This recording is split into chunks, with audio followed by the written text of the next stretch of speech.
Welcome to episode 78 of the MetaTech podcast, an interview podcast by Meta where we talk to engineers who work on our different technologies. My name is Pascal, and MetaConnect might be over, but for us here on the podcast, this is just the beginning.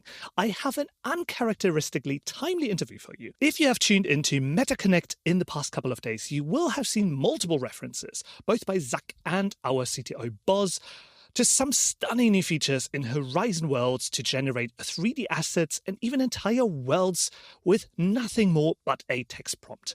These features are powered by AssetGen, a foundation model for 3D model creation, and I had the immeasurable pleasure of talking with Mahima and Rakesh about both the technical aspects of training a model, where there simply isn't a lot of data around, and the unexpected challenges of integrating this into consumer products. Even if you didn't tune into MetaConnect directly, you will have likely seen headlines about the new Meta Ray-Ban display, which features an EMG wristband that translates the signals by your muscles, like subtle finger movements, into commands for your glasses. I had a chat with the team behind the incredible tech in just the last episode, and I'm sure they are all thrilled that the live demo gods were on their sides. If you haven't listened to the interview and want to learn how this all works, check out episode 77 and seriously, just subscribe to the show already. But now let's talk AssetGen with Rakesh and Mahima.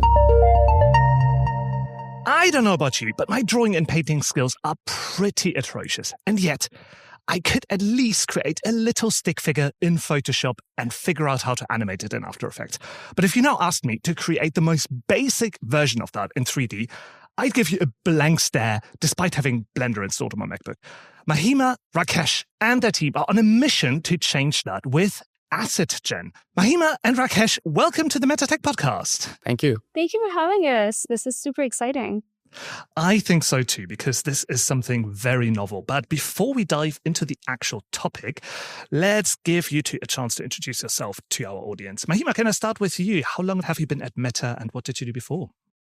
It's a great question. I was actually looking at the date and I'm coming up to my 3 years at Meta, which is just hard to believe. It feels like a lifetime. I don't remember being anywhere else before that. So now you're making me think. But before Meta, I was at Amazon, where I ran a bunch of the connected devices features for Alexa devices and had our footprints across every device. I've been at GoPro in the past, so historically been more on the hardware and cross-platform side, but very, very excited to be in AI, given everything that's been going on recently. Very cool. Rakesh, what about you? Yeah, I have been at Meta for about 5.5 years now, which is similar to Mahima. Feels like a lifetime of a lot of interesting things that we have done over these years. But before coming to Meta, I was at NVIDIA Research, where I used to work in applying deep learning to real-time graphics, which was really new at the time when I was working on it. And now that's how graphics is being done everywhere. So yeah, very exciting. And what is your team's mission, if you can put this into a few sentences? Yeah, I can take a stab at defining our mission statement, but taking a step back, I think one thing that Meta has done such a good job of is giving creative tools to anyone and everyone, right? Historically, you needed to be an expert in video creation, and then we introduced Instagram, and Reels have become a way for anyone to be able to create. Yeah. Same thing for Facebook. Now, anyone can communicate with anyone around the world and share these connections and these common ideas. Similar to that, our ultimate mission is to democratize creation for folks. Historically, 3D generation and creating in 3D and even thinking in 3D has just been incredibly tedious. And we're confident that with our state-of-the-art AI models, we can transform both creation for social and entertainment uses. Rakesh, do you want to add to that? Yeah, so we are part of Reality Labs, and Reality Labs, the devices that we make, they work in the real world, and the real world is 3D. And understanding the real world requires you to understand 3D really, really well. And the team that I represent, and I'm really like the face of a team of extremely talented individuals, we have the highest talent density in 3D, so to speak, both on the side of 3D understanding as well as on 3D generation. And in fact, I look at these two things as the two sides of the same coin. And as Mahima said, our goal is to make it so easy to create 3D content and to be able to devise, methods and devices that can understand your 3D environments and then augment them with the creativity that 3D generative AI brings. So that's kind of like, where we excel and we are focused on. Yeah, fascinating. So let's dive into this a little. I mentioned it in my intro that I'm personally terrified of creating anything in 3D, and I'm probably not alone, but can you expand on it a little? What actually makes this challenging to create 3D assets? Yeah, so unlike 2D, 3D has one more dimension, which is the depth, the Z dimension. And it is incredible, like with this one extra dimension, how much complexity comes into the process of creating 3D content. So if you think about like creating a 2D image in a paintbrush app, really all you care about is the two dimensions, your brush strokes and colors, and pretty much with that you can get something that looks reasonably good, and it gives you enough tools. Now imagine doing that in 3D. You not only have to think of the XYZ dimensions where every single point in space goes. You have to think about how to place the camera. You have to think about the perspective. You have to think about the topology of the mesh that gets created or any representation that you have. You have to think about rigging. You have to think about animation. That is all extremely complex, and that's why it requires so much specialized skills, and why it is so difficult for, even if it's difficult for humans, it's a bit non-trivial for AI models too. And that's why 3D has been behind 2D, but yeah, we are getting there. Yeah, and I think that even translates to the real world, because most of us will have something around us to sketch out a quick 2D drawing, right? But if I wanted to create a 3D sculpture, I'm not sure if I have the tools lying around for that right now, let alone the skills. Yeah, that's a great point. Mahima, do you have anything to add to this? Yeah, I think you nailed it. I think most of us, and I have a little girl at the moment, and we're trying to teach her to draw, which is alone a big, big, big challenge, right? But drawing on a 2D piece of paper is so much easier than thinking in 3D. Like to Rakesh's point, the world is 3D. So number one, you have to think in 3D. And then on top of it, you need the right tools, whether it's your fingers or a chisel or a hammer. These tools cannot just be held by anybody. It requires skill. And historically, it's taken years and years of skills. I mean, people have degrees to be able to create assets and objects in 3D. We can now enable people to do that with a prompt. And so that is the real magic behind it. And that is what democratizing creation here looks like. Got it. So now we need to talk about why we actually care, because we do have very successful apps that mostly right now actually work in the 2D space, right? You mentioned Instagram, we have Reels, we have Facebook, where loads of people post pictures. Very few of them post 3D models. So this is probably the point where we need to talk about the metaverse. Can you talk about how these two things converge? Yeah, I mean, I can take a stab at this. I think what's something people don't realize about, and such a great question by you, Pascal, is gaming industry today is one of the largest entertainment industries in the world. And I'm not an avid gamer, but this is just a data point that I was completely blown away by. And the application that we have today in Meta is Horizon and Horizon Worlds. And our VR devices bring us closer and closer to that 3D realism and 3D experiences that people offer. But again, the challenge continues to be to create for these 3D surfaces, right? Whether it is Horizon on mobile or it's Facebook games, which, by the way, I highly recommend. It is super fun to play kaiju. Or it is putting on your headset and just looking around, even gorilla tags and stuff of the world. Creating these games is immensely technical and requires technical expertise. So creating for Metaverse, there's so many challenges. You have to have the skill set. You have to have the teams. You have to understand how to get customers and what their interests are. You have to be very fast at publishing and storytelling. So yeah, these are some of the things that come to my mind. I'm sure Rakesh has another depth of dimension here from a technical perspective.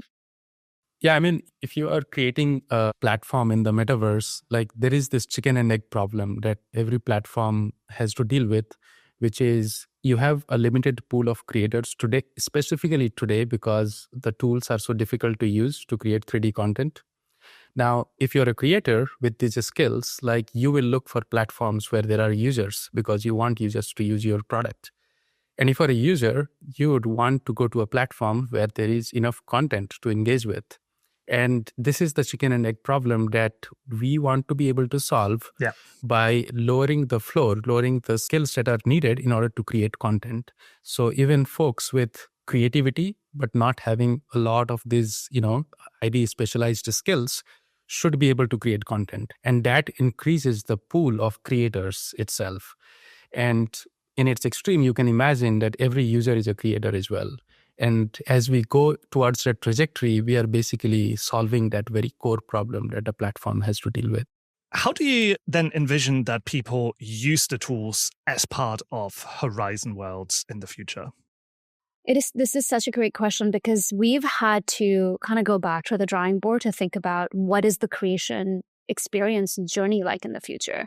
Right? Today, it's a very preset journey with downloading the tools on your PC and opening up, the editors and thinking about creating assets on this plane. And it's just historic and it's how creators work today. Our part of the job of our team is to actually think about the future, right? Like, what is creation going to be like in 5 years from now? Yeah. And ultimately, my vision, and Rakesh and I tend to agree on this, is creation should be as simple as thinking about something. Right? Like if you think about, hey, I want to be in a world that has vampires and zombies, boom, we can create that world for you. And we can create all relevant building blocks. So these would be assets and environments and skyboxes and soundscapes and stuff that can show up by just thinking about it. Similarly, if you want a more educational world and you want to think about what's happening inside, a human brain, you can imagine that and prompt that into existence. So the future of creation in my mind and my hope is as simple as just uttering the right words and boom, you get that world around you. Actually, what is the creation flow like today in Horizon if I want to import my own model? Because I've only checked it out in my headset so far and never engaged with the creator tools that presumably exist for it. What's the flow like? So today, if you want to create a Horizon world, we provide these IDEs, like the environments, which it's called Horizon Unity Editor.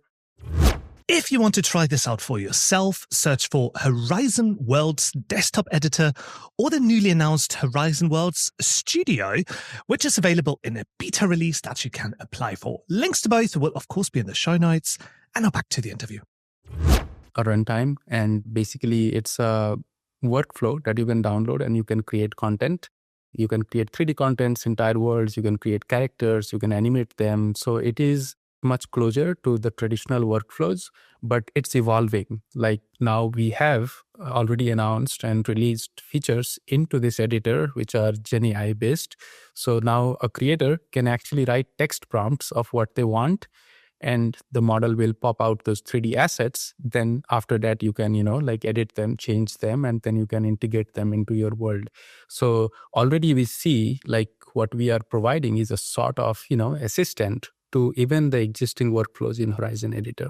And going forward, of course, the North Star, as Mahima was describing, is that, anyone can imagine they have an idea and they can, as long as they can describe it with prompts, either it's text, whether it is images, videos, and you can get that 3D world. Will the end result be that you can spend more of your time than actually in VR in your headset while you create these worlds? Or do you still think there will be a role for these standalone tools that you might open on your laptop instead? I was going to say, I think it's a really good question in the sense that we ultimately want to make anyone a creator and create during play and during consumption. That being said, I feel like there's always a need for professional creators, and professionals always have a different perspective, right? Even today on Instagram, when you see high quality content or influencer content, it's often shot not on mobile. It's shot on different devices. It's edited on desktop and laptop. I don't think that's going away. And Rakesh and I like to say that this is the tide that's going to raise all the boats. So not only is anyone and everyone going to be able to create, these tools will also enable the existing creators to create faster, higher quality, and just more content. And for those creators, desktop tools are there. And Meta is doing a really good job at continuing to improve those and release those as well. That's actually a great comparison. That makes a lot of sense to me because I've been dabbling in Reels and I've definitely shot a few directly in the camera. Awesome. In Instagram. Then I've tried out the Edits app, for instance, Yep. But occasionally it is incredibly useful to That's make right. use of the Adobe suite and throw in a bunch of Premiere effects or even After Effects if you want. And I'm sure there will be a similar breakdown for this, right? You may create something 100%. directly in the moment in the headset, but then for something a little bit more complex where you might want to do a little bit of scripting, maybe you go back to a desktop app where you have the full feature set available. Exactly. I think that comparison is spot on. If you want to create, you can do it directly on mobile or on VR. But again, we have all of these amazing, amazing tools available for desktop creators as well. Cool. So now let's talk a bit about the model behind all of this, that is AssetGen, and how you managed to train this, because we know there are now plenty of models out there that can generate increasingly higher quality images. And even though this is probably not exactly a solved problem yet, we can all see that we are now seeing almost like diminishing returns because they have got really good. For 3D, I imagine this is a fairly different story because, as we've discussed before, I don't see too many images usable for training, or sorry, not too many assets, 3D assets on my feed that I could just throw into a training process. So talk a bit about the training process behind AssetGen and why it's harder than one might think. Yeah, so as you alluded to, image generation now is pretty sophisticated, they are really good. And these models are trained, the image generation models are trained on very, very large number of images. We are talking about billions of images, potentially tens of billions of images. Compare that with the number of total 3D assets probably that has been created by mankind is a very tiny fraction of the number of images that are out there. So we have a fundamental limitation on the amount of data that is out there that these models can be trained on. And AI models are really good at learning. You just throw data at them and they learn what you want it to. So in case of 3D, the way we train this model is we have a pipeline that learns on some noisy data initially. It's, we pre-train on it on a larger scale of data. And then we kind of, fine tune this on some curated super high quality 3D data sets. But beyond that, like even AssetGen is not even a single model. It's a very complex pipeline that has many stages, some machine learning based, some non-machine learning. But primarily, there are two big tasks that AssetGen has to solve. One of them is generating the geometry, and the other one is generating the texture. Geometry is what gives it the 3D shape and appearance, and texture is what is the appearance, what you actually see, the colors. So we have a pipeline that goes from, let's say, a user enters a text prompt or an image that is ingested by the first part of the model that is conditioned on the text prompt and generates a 3D asset, which is the geometry. And it's a 3D diffusion-based pipeline. Once we do that, then we have another diffusion model that takes again the original text prompt and as well as the geometry that was generated in the first stage as condition to generate multiple views of what you would see that object from different views. And then that is reprojected. And there is a lot of post-processing steps that gives you the finally textured asset. So it's fairly complex, but the final output is delightful. So Rakesh, you mentioned that right now there is this orchestra of different models that work together to generate the mesh and then the projections of the textures on top of this. Is there any work of consolidating this, or would there be benefit of moving this to a single diffusion model? Yeah, I mean, that's a really good question. I mean, this is a very active problem that we are trying to solve is like when you have these two models, mesh generation and texture generation as separate steps, it introduces, some room for error. And one of the things that we are trying to do is have a single unified 3D diffusion model where you diffuse not only on the shape, but also on the colors and appearance. And that is exactly something that we are actively working on. And I think this is, when solved, it will make it much easier to get rid of some of the artifacts that otherwise we see that comes from steps like reprojection and stuff. So that is indeed a very promising direction. Yeah. That's very exciting. Okay, so you've outlined your vision before, and now you've described how you generate these individual assets for it. How do you go from one or two or more of these assets to entire worlds that you want to create with a prompt?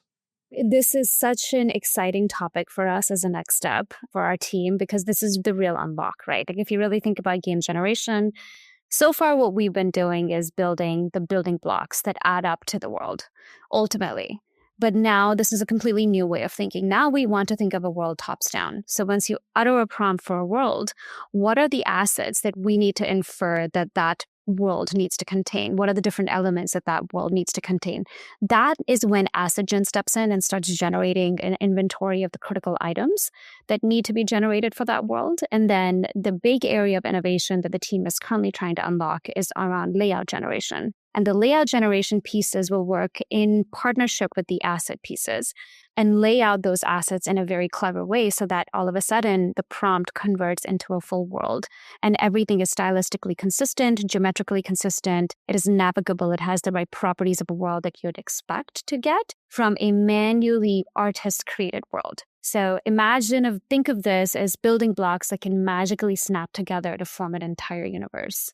And to add to what Mahima said, and going back to the point of data sets, so as I was saying that, for 3D objects, we have far fewer training data available compared to, say, images. Now, when we go to scenes, you can imagine the amount of 3D scene data is even smaller, even a tinier fraction than what we had for objects. So how do you solve that problem? And in order to go from single objects to a world which consists of many objects and environments, you have to have a very good understanding of worlds, because world consists of objects which are composed together. And this is where things like vision language models come into picture, or they are called VLMs in the community, because VLMs have a really good understanding of what scenes look like. I mean, they still ingest images when in their training process, and many of these images are of world scenes. So they have a very good understanding of how objects compose together, what is their relationship with respect to each other. And that's the power of VLMs that we kind of bring into generating, going from objects to scenes or worlds. And it's a fairly complex pipeline. You can imagine, when a user gives a prompt that I want French medieval village. This is a pretty simple prompt, but how do you go from that one single sentence to something that is a very visually appealing 3D world, which is game playable? So this is where our vision language models come into picture and interpret that and convert it into something that is, tied up to models like AssetGen and other pieces that generate the layouts, the 3D layouts and the objects in them and how they are placed together. So that's roughly the kind of direction that generating worlds needs. And that's what we are looking into. Yeah. So would the sequence of events then be, and I'm not getting this entirely right, how the internals work, of course, but would the VLM then basically spit out an image first in 2D-ish based on the ingested images, what the scene might look like, and then instruct AssetGen to effectively create all the individual pieces of that scene? Is that roughly how it works? That's a good way of conceptualizing the idea, because, VLMs can take a prompt and, generate an image or generate even a textual description of which object goes right where. And that is one way of doing it. And it's a pretty good starting point in some sense. But you can imagine when you go from, through a text modality or something, it can lose a lot of information. And that's where you need these models to talk to each other more natively and more, in the latent space, in the representation space. So that's where it's no more necessarily an AssetGen getting a text prompt of generate me an object, but rather this VLM talking to AssetGen directly and saying, hey, this is what a layout should look like. And what you do is these two models being integrated much deeper in the representation space rather than talking to each other via text. One thing I want to add, Pascal, what you just said actually very accurately represents the customer flow. I think what Rakesh is referring to is how the models work, but the users will interact with the models in almost the same way as you described, which is that you type a prompt, you get a 2D image, you can iterate in 2D space when you're happy with the type of the world that you want to see, which will then kick off all of the models to then collect this world elements together to generate a world for you.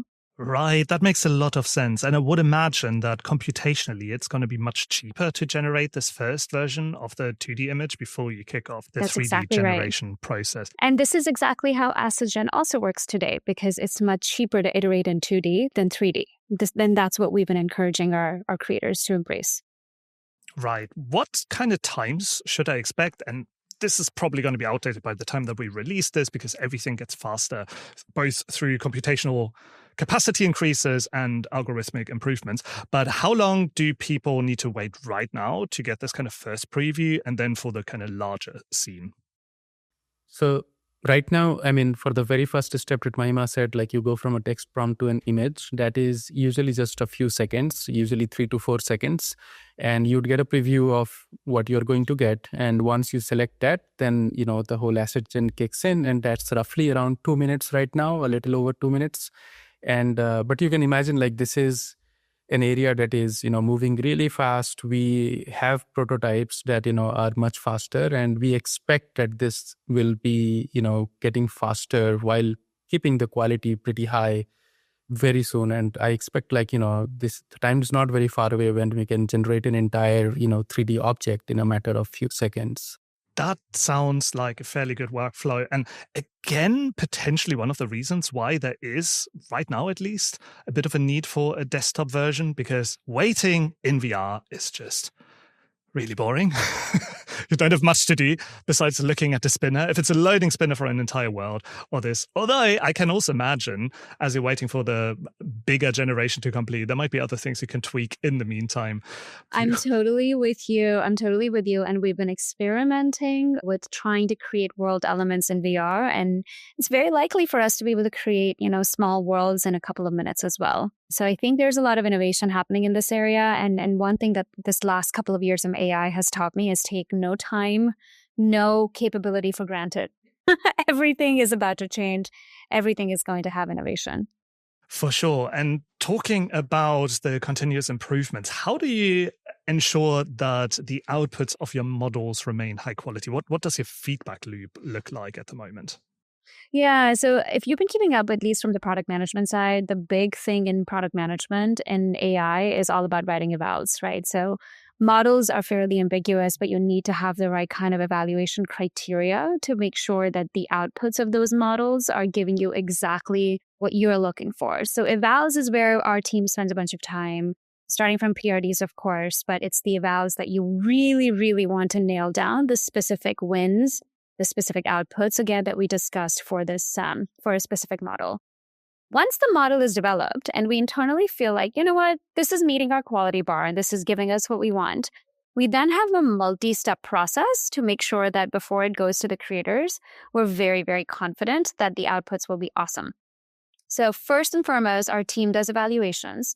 Following that, we then have our internal technical artists also run probably a few weeks of evaluations to make sure, and this is a quick and tight feedback loop, like they'll eval every day, they'll send us their feedback, we'll incorporate it, we'll improve the model, and just be really agile about those improvements. And then after that, we actually do something called a scaled evaluation. So we'll produce several assets, we'll send it out to golden eyes. It's a term used for folks who can really well understand what to look for in these, technical outputs and these assets, and like what are wins, what are losses, like make sure the geometry works, make sure the texture consistency is there, and we have like 100 criteria, right? And after that, my personal and most important benchmark is the customer. So once we have met the scaled evaluations, we open up these models and release them via an A/B test to a select set of users and customers. And then we're very active about collecting the right data, the right metrics, the right UXR studies. And again, we're just all very tight and getting that, incorporating that feedback and just continuing that loop. Yeah, and as we've seen, users are incredibly creative, which especially for something that is so inherently non-deterministic, will be incredibly exciting to see what they come up with. There will be probably ways to break it and create absolute gibberish, but I guess that's kind of part of the fun. Like in most kinds of software, bugs are just kind of annoying. Things crash or don't work. Whereas in games, bugs and glitches can often be kind of a source of enjoyment in its own right. So I'm very curious to see what the first results will be. Yes, and one of the things that we've been noticing, which has been really surprising as a data point, it's that creators who are creating worlds using Gen AI tools tend to have a higher engagement at the end of that day. So we are encouraging not just creators to have faster feedback loops and faster time to market, but also make more engaging games and therefore have, a revenue flywheel that works both for them and for the company. So I think this is a very positive signal that ultimately anyone wants to see. Yeah, talking about the kind of people that can benefit from AssetGen and this kind of model in general, do you think this will primarily be these kind of indie creators that don't have, like me, the skills by themselves to create assets otherwise? Or do you think there's a broader market for this? So definitely, like it opens up, the space for people not having super specialized skills also to be able to use these tools and create content. But that's not the only thing, because, like even professional and semi-professional creators, they can use these tools to move much faster. I mean, even for very professional creators, creating just a character mesh, a textured mesh of a character can be hours potentially. And these tools can give them, maybe the initial point, they can get 70-80% of their way, and they just have to do the last mile of work and they can just move much faster. So it's a tool that lifts up everyone. That sounds very similar to what it is in coding as well. It is often very handy to use one of these tools to create an initial prototype, a little outline, a bit of boilerplate, and then you refine it. You make sure that it actually works the way you want and spend the additional time on it. But just having this kind of kickstart, having all the kind of annoying first steps out of the way and having something to show is, for these kind of workflows, is incredibly helpful. Yeah, it's going to be so exciting when users can use this all day. Yeah, so where are we actually today? Is there anything of what you've described available today, or any cool demos that you can highlight? Oh my gosh, yes. We were very proud of this. We shipped our models very recently. AssetGen and TextureGen are the two models that are in market today. Creators can use it in the Horizon tools. If you download the Horizon tools on your PC, you can create for Horizon, and our Gen AI tools, amongst other Gen AI tools that Horizon also offers, are easily accessible and they can be just leveraged and played with and stuff. We are, of course, this is the beginning of the journey of 3D asset creation and 3D creation in general. And that is, again, very much on the roadmap, and it's coming, and we're working very actively towards that. So look out for that. Super exciting. And you just got ahead of me of the next question I was going to ask, but I'm going to ask it anyway. What is next for you and your team? What are you most excited about? Maybe there's more than what you've just discussed. So, as I said earlier in this podcast, that 3D understanding and 3D generation, these two things, we view this as two sides of the same coin. And so far, our team has worked on shipping a lot of AI models which work on 3D understanding. This is the perception stack that ships with every Quest device. And now we have 3D generation models which can create 3D content. And our goal is to bring these two things very close to each other, because if you understand the 3D world very well, you will generate 3D worlds very well. And if you can generate 3D worlds very well, you can understand 3D worlds very well. And this is the same kind of interplay you can already see today with native image models. The models that understand images really well can generate images really well. And that is essentially the research direction that my team is taking, is bringing these two things together in the representation space. So they have a common representation space for understanding, perception, and generation. And this is a really exciting field. It's a cutting edge that brings together all of the AI research in LLMs, in 3D computer vision, in perception, in generation. It's super awesome. It's very engaging. Yeah, even for a layperson like me, it is quite surprising how much you can leverage developments that happen in other spaces, like the image diffusion models and LLMs, and how you fuse everything together. Mahima, do you have something to add? Yeah, I was going to say, and to round this out, I will end where we started, which is that the world is 3D, right? We exist in a 3D world. We don't exist in a 2D world. Everything around us, we think in 3D, we operate in 3D, we interact with this world in 3D. And the work that Rakesh and team have been doing is just the very first tip of the iceberg of amount of innovation that's possible and the opportunities that we can create for Meta and for our users worldwide on how to think in 3D, how to operate in 3D, how to create 3D. And the applications are just massive, right? Horizon and Horizon Worlds is the first thing that we want to solve. because we know it is a company priority. But think about autonomous, driving, autonomous vehicles and agents, training a world where things can be easily understood through simulations. I mean, there's just so many opportunities that this technology can unlock for us. And we're very, very excited to be a part of this. It is very exciting indeed, but we are running out of time. So at this point, all I have to say is thank you both for creating brand new tools, for allowing us to express ourselves in 3D, and joining me here on the MetaTech podcast. Thank you for having us. This was so fun. And that was my interview with Mahima and Rakesh.